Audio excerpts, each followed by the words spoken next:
રાજકોટ શહેરના Bhaktinagar police station વિસ્તારની અંદર એપ્રિલ મહિનાની 10 તારીખની રાત્રિના એક બનાવ બન્યો હતો કે જેની અંદર એક વિપુલભાઈ ગોંડલિયા નામના ઈસમ છે, તેઓનું ખોડિયાર ડાયમંડનું કારખાનું એ નામનું એક કાચા હીરા જે છે તેને ઘસવાનું કારખાનું છે.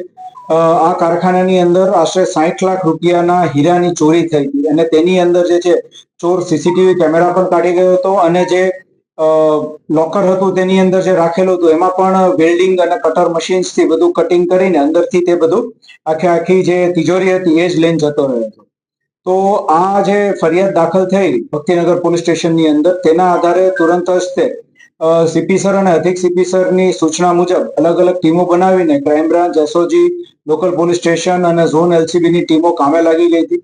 અને આ જે ચોર કોણ હોઈ શકે છે, આ એમો ધરાવતા ચોર અગાઉ ક્યાં ક્યાં આવી ચોરીઓ થયેલી છે તે બધી માહિતી જે છે એ એકઠી કરવામાં આવી હતી.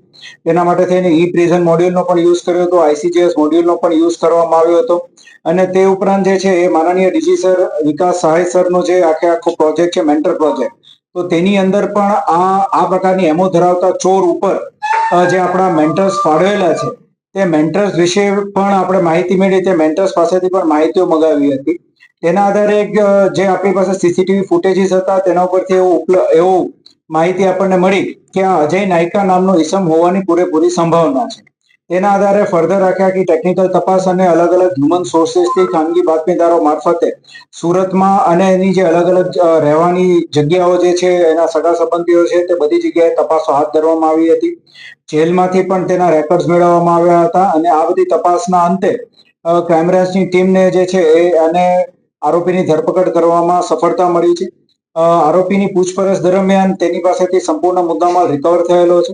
આરોપી દ્વારા ખૂબ જ હોશિયારીપૂર્વક સીસીટીવી કેમેરા અવોઇડ કરવા માટે થઈને એ વચ્ચેની જે રોડ વચ્ચેનું જે રેલિંગ હોય, ડિવાઈડર હોય, તેની ઉપર એ ચાલીને આવ્યો હતો અને તેની ઉપર જ ચાલીને પરત ગયો હતો, જેથી કરીને આવતા જતો ને ક્યાંય બીજા કોઈ કેમેરામાં દેખાય નહીં. પ્લસ એને જે ડ્રિલિંગ મશીનનો એનો ઉપયોગ કર્યો હતો તે પણ તે આશરે અઠવાડિયા અગાઉ જ સંતાડીને જતો રહ્યો હતો, જેથી કરીને આવ્યો ત્યારે કંઈ પણ લીધા વગર આવ્યો, ગયો ત્યારે આપણને ચોખ્ખું દેખાતું હતું કે એ 2 થેલીઓ લઈને જાય છે. આ ઉપરાંત જે છે તેણે વેચવા માટે પ્રયત્ન કર્યા બાદ થોડું વાતાવરણ ગરમ હોય અને થોડું શાંત થાય પછી આ બધો મુદ્દામાલ વેચવા જશે એવું વિચારીને એને અહીંયા જ એક કારખાનાની અંદર, રાજકોટ શહેરના હસ્તે કારખાનામાં તે મુદ્દામાલ જે છે સંતાડી દીધો હતો. અને જેવું આપણે એની ધરપકડ કરી એ સાથે જ એને આપણને આ મુદ્દામાલ પણ દેખાડ્યો અને સંપૂર્ણ મુદ્દામાલ જે છે તે પરિસ્થિતિમાં આપણે રિકવર કર્યો છે. અજય નાયકા જે નામનો આરોપી છે તેનો ગુનાહિત ઇતિહાસ છે. આશરે 20 જેટલા ગુનાઓ તેની ઉપર નોંધાઈ ચૂક્યા છે, જેની અંદર અલગ અલગ પ્રકારની ધરપકડો કરતો હતો. એ ઉપરાંત ચોરીઓ પણ કરી છે.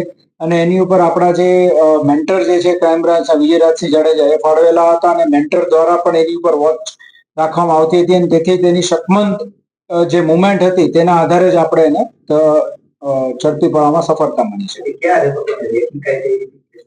એ મુખ્યત્વે જે છે એનું રહેણાંકનું સ્થળ જે છે સુરતનું છે અને અહીંયા એને ચોરી જે કરી એની પહેલા એ જ્યારે જેલમાં હતો ત્યારે જે જેલની અંદર આવી જ એમો ધરાવતા જે અન્ય આરોપીઓ હતા તેઓની સાથેની મિત્રતાના આધારે તેને માહિતી મળી હતી આ જગ્યાની, અને આજે માહિતી પણ મળી અને ટેકનિક પણ એ શીખ્યો હતો કે કઈ રીતે ચોરી કરી શકાય.